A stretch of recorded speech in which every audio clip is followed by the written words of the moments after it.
Hello and welcome to a very special edition of The Opener. Today we have an ASMR relaxation special with Arboretum. I'm trying to do a relaxing video, can you just What? I'm trying to do a relaxing video! Sorry, I was using a strimmer! Arboretum is a relaxing card game about trees for two.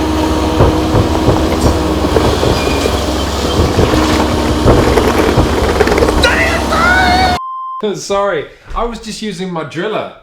How's it going? What are you doing here, Quinn? This is the opener. You don't do the opener. Yeah, I do now. What do you got there? Oh, this old thing? This is Arboretum. It's a game for 2 to 4 players about building an arboretum. But Matt, what's an Arboretum? It's like being in a rock and roll band, but with trees. Nice. Can I play? You bet your acorns. Jokes aside, Arboretum is as refreshing as an ice cold glass of elderflower cordial on a hot summer's day, being gently spilled down your face and lap. It comes in a beautiful box full of beautiful cards from beautiful trees, and it's got a lovely, unique theme about building a nice garden out of trees. But not only that, it's tough. Oh boy, is it tough. It's like General Patton, except if General Patton was a lilac tree. Setup of Arboretum starts with you potentially removing some tree types if you're playing with 2 or 3, dealing everyone 7 cards, placing the drawed pile in the middle, and then creating a discard pile for every player except the start player. And then playing Arboretum, the tree park game, is just as simple. On your turn, you're going to draw 2 cards from any kind of piles you want, then you're going to discard a card, and then you're going to play a tree.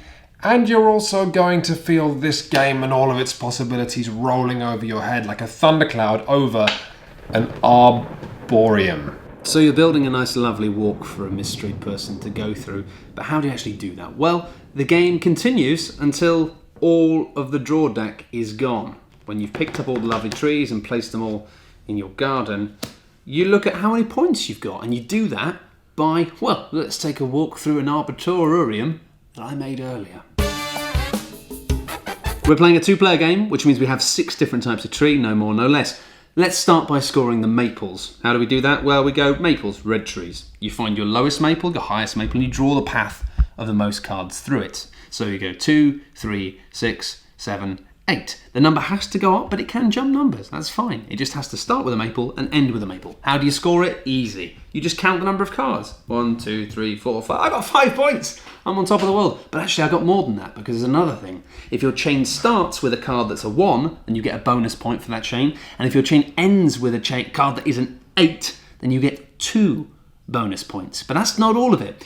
If your chain is entirely made up of one type of tree, if these are all maples, and that chain is at least 4 cards long, then the whole chain gets you twice as many points.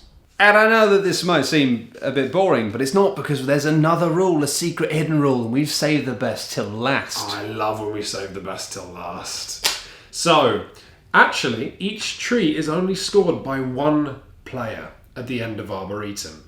And Matt he's got some good maples. He's got a 2, he's got a 6 and an 8, and that's great. But where are the other maples, Matt? Where are they? Do you know where they are? They're in my hand.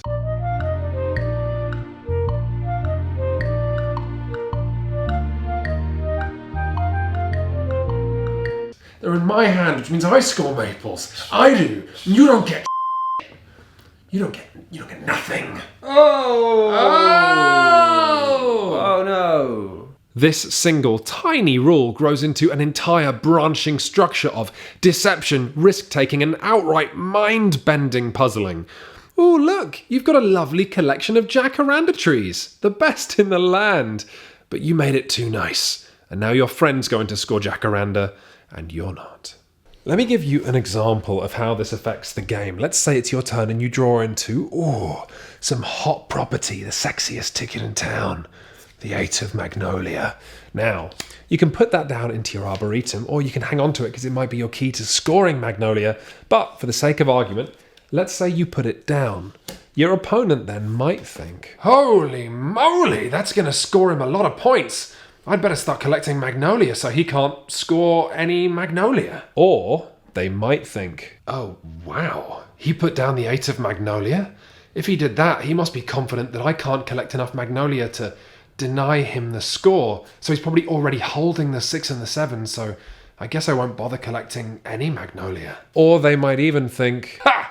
He put down the 8 of Magnolia. He's trying to bluff that he's holding the 6 and 7 of Magnolia, but he's a fool, because I'm holding the 6 and 7 of Magnolia, and now I know where the 8 is, so I know I can score Magnolia at the end, so I can play Magnolia safely for the whole game.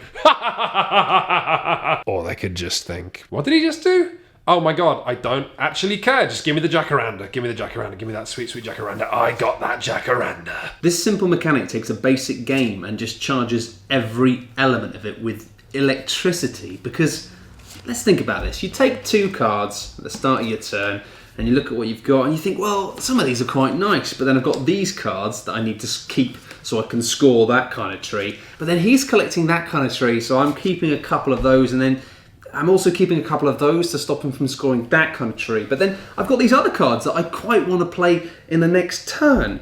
But then that's 10 cards, and I can only hold 7. It just becomes this horribly constrictive, tight thing. It's like trying to play football in a cupboard. But the key is keeping your opponent hungry. Staring at an imperfect Arboretum that will never ever match up to the beautiful one that they dreamed of. I think you should tell the story about Cassia. No, I don't think they need to. I think they need to know. I don't think they really need to know. I think they need to know what happened in one game. I drew in really early to the 6 and 7 of Cassia, and I hung on to them. And then I proceeded to discard Cassias, really low little Cassias, the whole game. And then Matt kept picking up the Cassias and putting them in his Arboretum because you thought I didn't notice that you were picking up all the Cassias when really I was making you build with the only colour of tree you could never score. Yeah, and I've built a massive collection of Cassias, and I thought it was going to score me about 12 points, and it got me nothing. And he knew for the whole game that it would get me nothing, and he sat looking into my eyes. I got to watch. And yeah. I'm a sort of horticultural Varus. I think we've heard enough about that now. I think we've heard enough of that. I think I'm the best. I think we've heard enough. We haven't talked about the most important thing about the game. It's not really, but we're just going to talk about this now. It's about how you structure your trees. It's sort of grid-based systems. I think we'll talk about that now, yeah? What you want to do, obviously, would just be to put down a lovely 2, and then a 3, and then a 4, and then a 5, and then a 6, and just build this perfect chain of maybe like lots of opportunities going, oh, you can cut through there for there. It's going to be beautiful. Doesn't work because you've only got a certain number of cards and you want to keep a hold of some of the cards and you want to, so what do? Well, maybe you start off by putting down like a 5. So you've got options, and then you think, well, I'll put down a 4 there, and then you think, oh, I don't have any 3s, so I'll just put a 2, and then you think, oh, well, that 6 can go there, and then you think that 3 has to go there, and before you know it, you've kind of created this kind of weird, kind of blocky mess, which just resembles just something just giving you the finger, and then you think, oh, well, and it's just not neat, and it's not clean, and you've got some points in there, but it's messy, or maybe you don't. Maybe you nail it. And the beautiful thing about Arboretum is that you can have these moments where you have a plan of how you're going to craft this out, and it just works, and it's just beautiful, functional, clean, and you just got to hope that you've got the points in your hand afterwards to actually make all of your work worth anything. And there's another final rule which is quite important and quite cool. When it comes to scoring, if you've got an 8 in your hand, that's worth 8 points. That's great. But if somebody else has the 1 of the same colour in their hand at the end, this 8 is worth nothing. Now, I don't really know what this is thematically. It's like the idea that somebody else has just rocked up at the last minute and said, oh, his trees are very gauche, aren't they?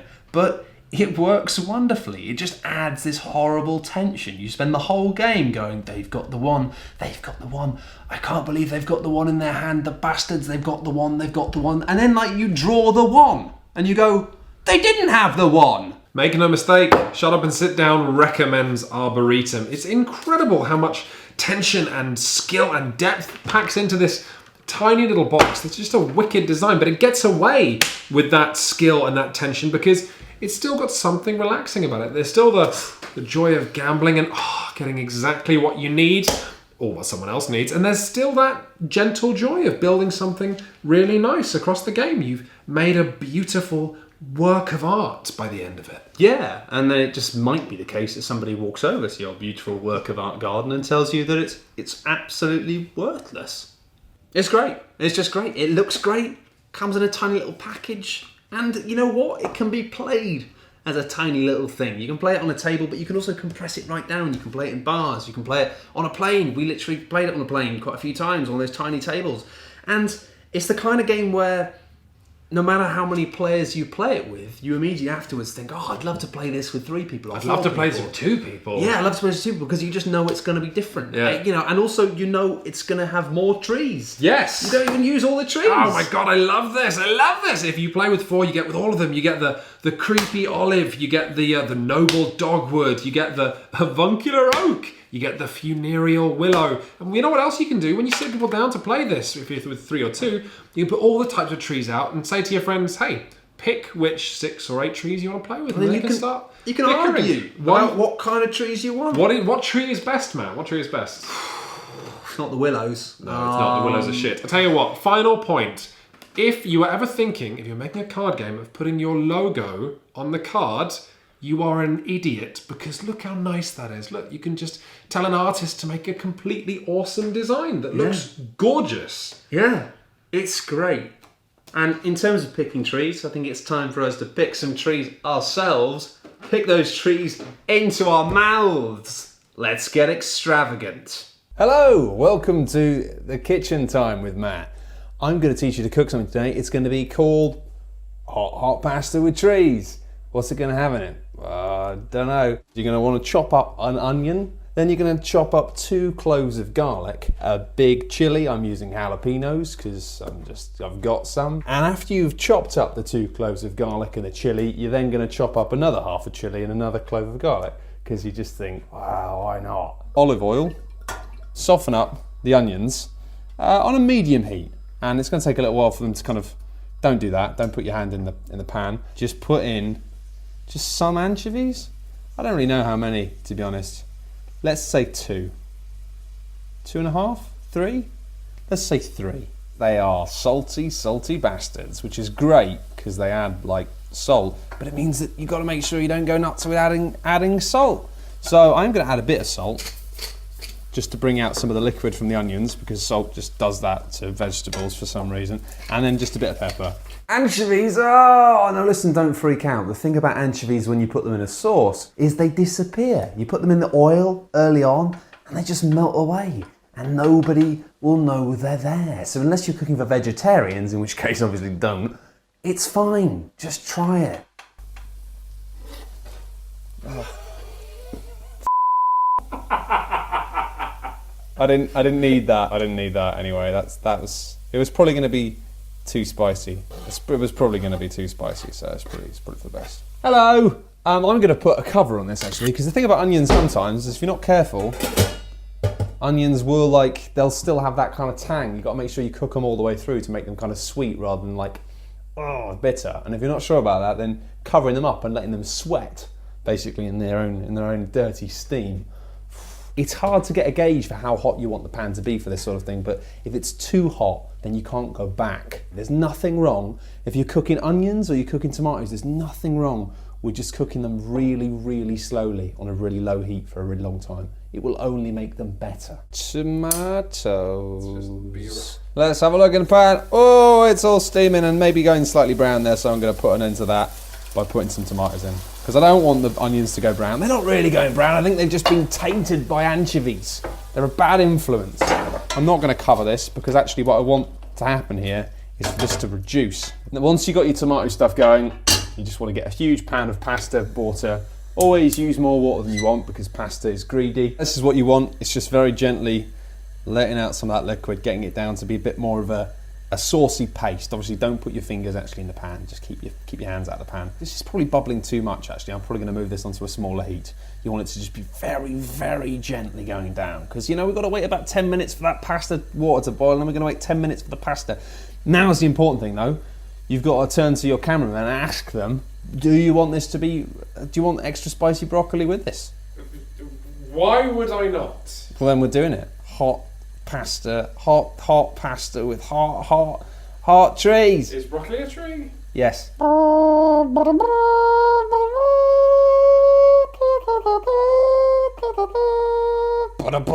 This is broccoli. It's a tree from another planet, and it graced us with its presence. And it's a really good vegetable. It's actually slightly poisonous, which is why it's good for you. That's a true fact. And I haven't washed it. I'm going to go and wash it. What we're going to do is we're going to put these trees into a kind of tree container. This is kind of a handy thing for me because it's the thing that goes on top of my pasta bowl, so I can steam them with the same water as the pasta. But if you haven't got, ordinary human use? An ordinary human would use a colander on top of a saucepan of boiling water. So I've got some more garlic here. We've already used 3 cloves of garlic. I know it is just a meal for 2 people. I know, but come on, garlic's nice. Who cares? Just go nuts. Earlier on, when I was putting a sauce sort of garlic together, you can crush that or whatever. You can do whatever you like with that. Just get it into the pan in some form of destroyed state.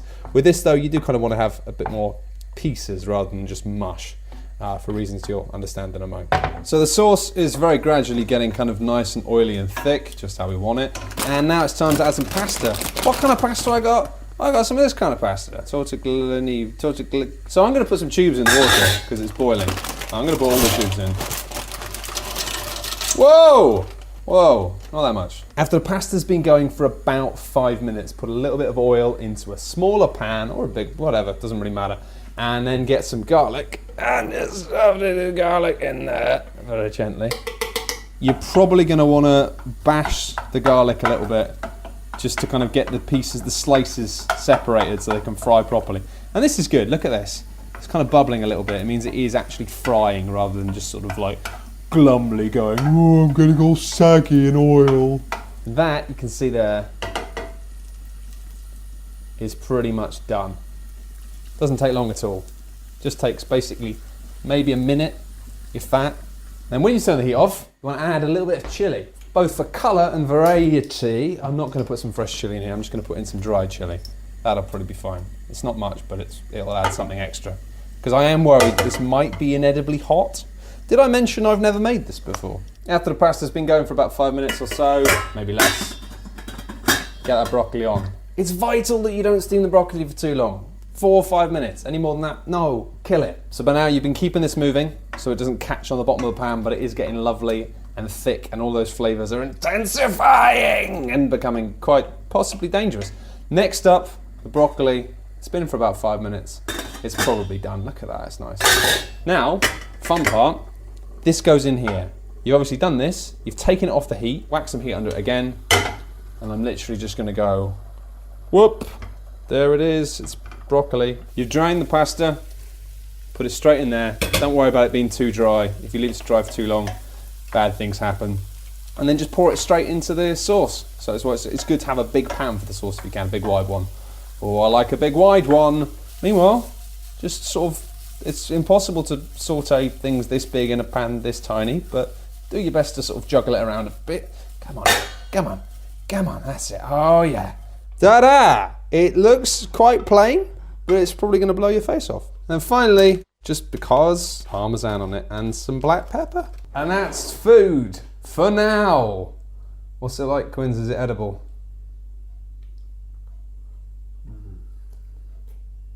Yeah, it's good. It's edible.